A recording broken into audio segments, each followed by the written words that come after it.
Bonsoir tout le monde. Alors pour ceux qui prennent le train en marche, il y en a beaucoup qui se demandent mais qu'est-ce que c'est que ce titre de chaîne? C'est bizarre, le projet vient des déserts.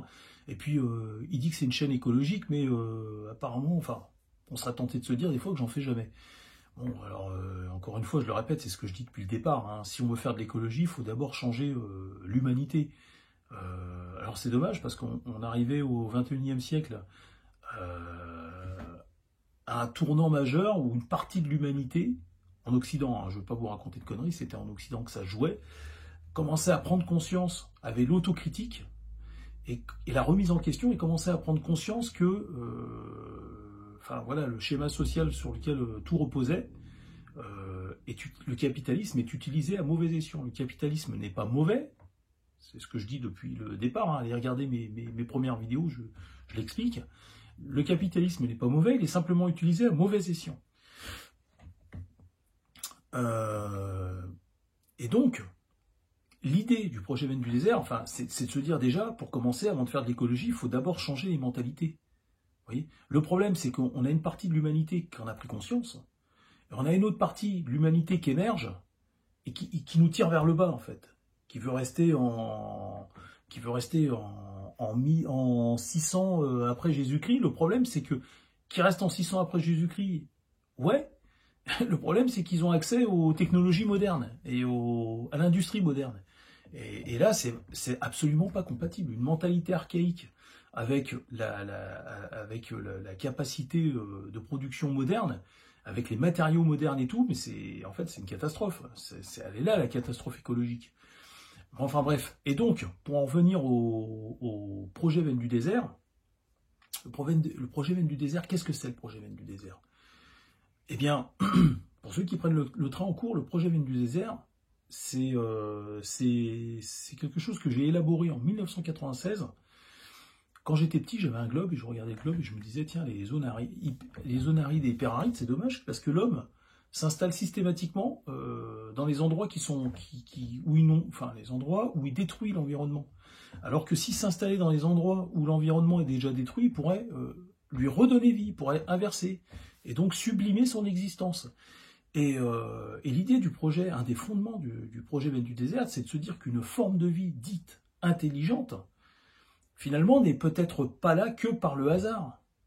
C'est-à-dire que le rôle, peut-être que le rôle, ça serait intéressant de se le dire, tout le monde se dit tout le temps, mais c'est quoi la place de l'homme, finalement? Eh ben, la place d'une forme de vie dite intelligente, c'est peut-être justement d'être le médecin de son monde, le médecin de son monde. Comprenez, le gardien et le médecin de son monde.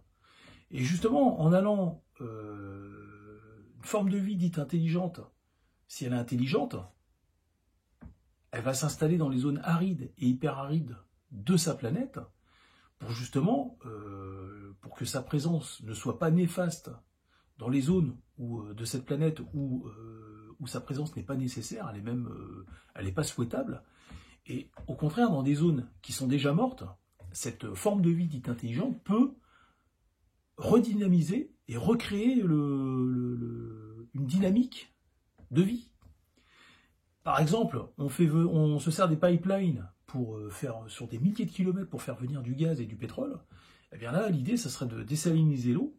Il y a plusieurs façons de désaliniser l'eau. On peut le faire avec des machines, on peut le faire aussi avec des filtres. Vous savez, des filtres, sur des kilomètres de filtres avec du sable, je suis sûr et certain qu'on peut désaliniser l'eau avec beaucoup moins de moyens qu'on utilise on utilise des machines pour ça, des usines de désalinisation.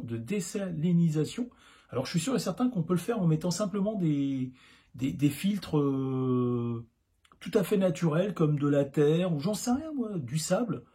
Enfin, le sable est peut-être salé, le sable du désert, mais on peut mettre d'autres sables, je ne sais pas, il existe forcément des moyens pour désaliniser l'eau à moindre coût. En tout cas, je sais qu'il existe plusieurs techniques à l'heure actuelle, et on peut encore innover et en inventer.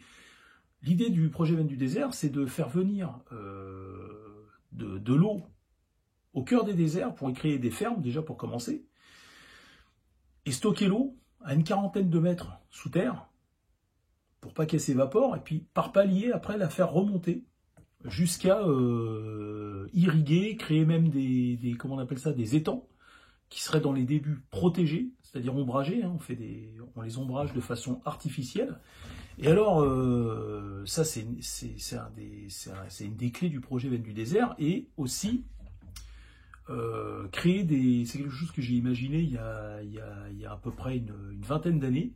C'est des...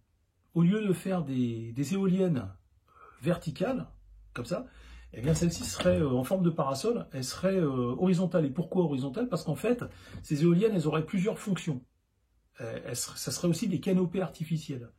Alors, elles feraient à peu près 60-70 mètres de haut. Elles fournissent donc de l'ombre. En tournant avec la force mécanique, eh ben, elles produisent de l'énergie. Sur le dessus, par-dessus le marché, il y aurait des panneaux solaires. Et donc elles font de l'ombre. Et la nuit, on peut s'en servir pour recréer une pluie artificielle. Donc il y aura une pompe qui fait venir de l'eau dans la colonne. Et la nuit, en tournant, elle peut envoyer de l'eau. Donc elle aurait plusieurs fonctions, en fait, cette éolienne. Et donc les fermes seraient au pied. Et donc, eh ben, ça nous permettrait de faire pousser comment on appelle ça, des arbres au milieu du désert qui seraient protégés de la morsure du soleil. Et petit à petit, recréer même une canopée complètement naturelle.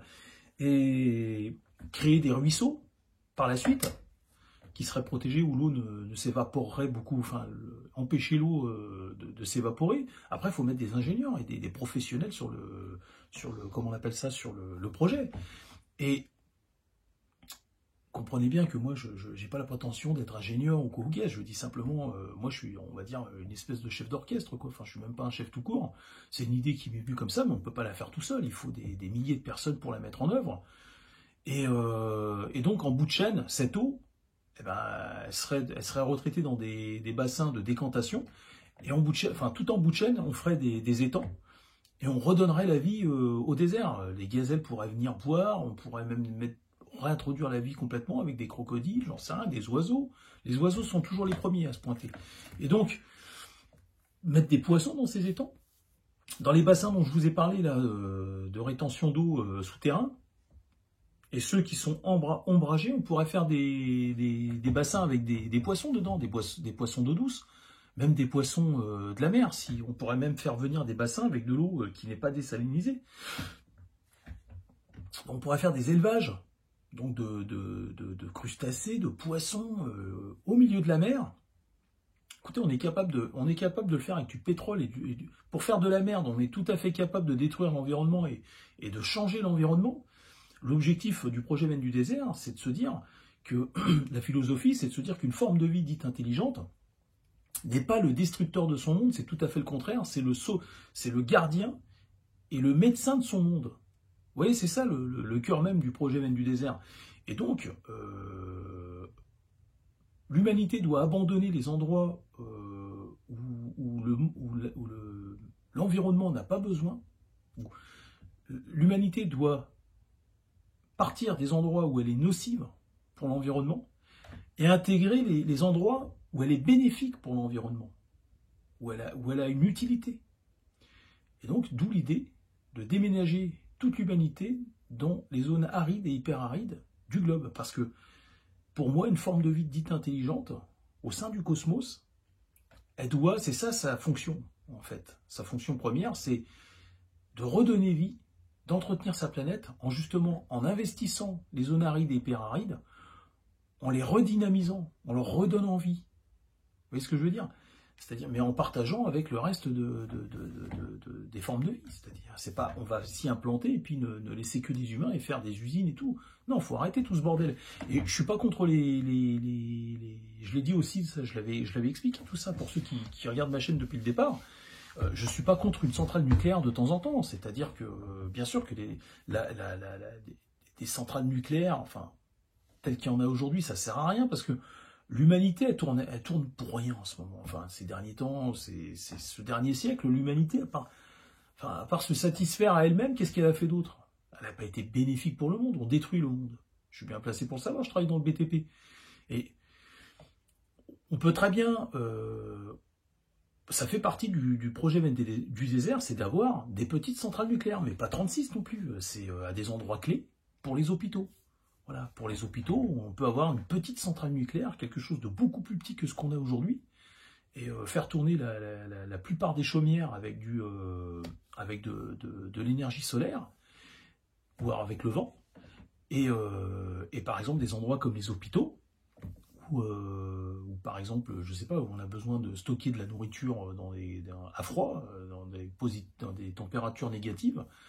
Oui, là, les centrales nucléaires ont un rôle à jouer, mais pas à l'échelle qu'on connaît aujourd'hui.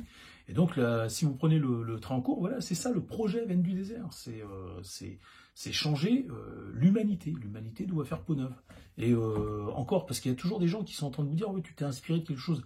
Il y a des gens qui regardent mes vidéos, ils me connaissent depuis très longtemps.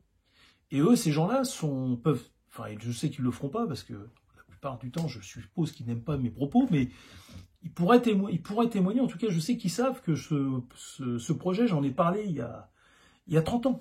Ça fait 30 ans que j'en parle du projet Veine du désert. Et je me suis inspiré de rien du tout. Hein. Rien du tout. C'est quelque chose qui m'est venu, ça m'a paru logique. Quand je regardais le globe, je me dis, mais merde, l'humain, il est implanté partout, il fout le bordel, quoi. Il y a des forêts, on déforeste, on détruit l'environnement, en fait. On détruit les ruisseaux, les lacs et tout, alors qu'il y a des endroits où on aurait pu s'implanter, ça dérangeait personne. C'est les zones arides et hyper-arides. Alors, au Moyen-Âge, on ne pouvait pas le faire parce que on n'avait pas la connaissance pour le faire. Ça aurait été un suicide. Mais aujourd'hui, on l'a, ça. Et cette transition, on l'a loupée. On l'a complètement loupée. Et donc, moi, je suis là. Enfin, moi, je suis, machin. C'est pas le but, c'est pas de... Parce que comme je le répète, mais c'est fatigant de se répéter, mais je suis obligé de le faire. Je l'avais dit dans mes premières vidéos, le but c'est de devenir une communauté. La communauté du projet Veine du désert. Voilà. Faire changer l'humanité. Alors le problème, c'est qu'on a aujourd'hui une humanité qui a pris conscience, qui a déconné, qui est prêt au dialogue et qui est prêt à la transition, qui a une autocritique et qui arrive à se remettre en question. Et on a une autre humanité qui est coincée en 600 après Jésus-Christ et qui nous maintient, qui veut nous maintenir dans l'obscurantisme et dans le matérialisme. L'individualisme, le matérialisme. Et le problème, c'est qu'il va falloir qu'on s'en détache de cette humanité. On ne peut pas nous rester accrochés à des gens archaïques. C'est trop dangereux. C'est trop dangereux pour ce monde. Pour ce monde. Et c'est la raison pour laquelle, dans mes vidéos, je vous évoque, en ce moment, je vous parle de phénomènes de société, et je vous parle de l'évolution de la société occidentale, parce que moi, je crois en l'Occident, je crois qu'il n'y a que l'Occident aujourd'hui qui est capable de se remettre en question. Alors, je ne dis pas que l'Occident est un exemple de vertu, c'est l'Occident qui a créé un monstre qui lui a échappé, le capitalisme, utilisé à mauvais escient. Mais le problème, c'est que l'Occident a ouvert la boîte de Pandore en diffusant ses connaissances à travers le monde, et en le diffusant, en le partageant avec des sociétés qui n'étaient pas prêtes. Imaginez l'Occident, même l'Occident n'était pas prêt à cette révolution industrielle. L'Occident n'était pas prêt. Et au moment où l'Occident commence à se remettre en question et à comprendre qu'elle n'était pas prête, et qu'elle a utilisé tout ça bien trop tôt, ou trop vite, et bien maintenant c'est d'autres qui prennent le relais. Et d'autres qui se trouvent être plus royalistes que le roi. Sont pires que nous. Sont pires que nous. C'est dans leur ADN d'être matérialiste. C'est pour ça. C'est pour ça que je fais mes vidéos, elles prennent un tournant bizarre, mes vidéos. Enfin, la chaîne prend un tournant bizarre, mais non, je suis toujours dans le projet Veine du désert. Toujours. Alors j'essaierai de refaire une vidéo où je parle plus en détail du projet Veine du désert, mais là je vous ai dit dans les grandes longueurs, et pour ceux qui suivent la chaîne depuis très longtemps, ils le savent, mais enfin bon voilà quoi. Écoutez, je vous dis à bientôt.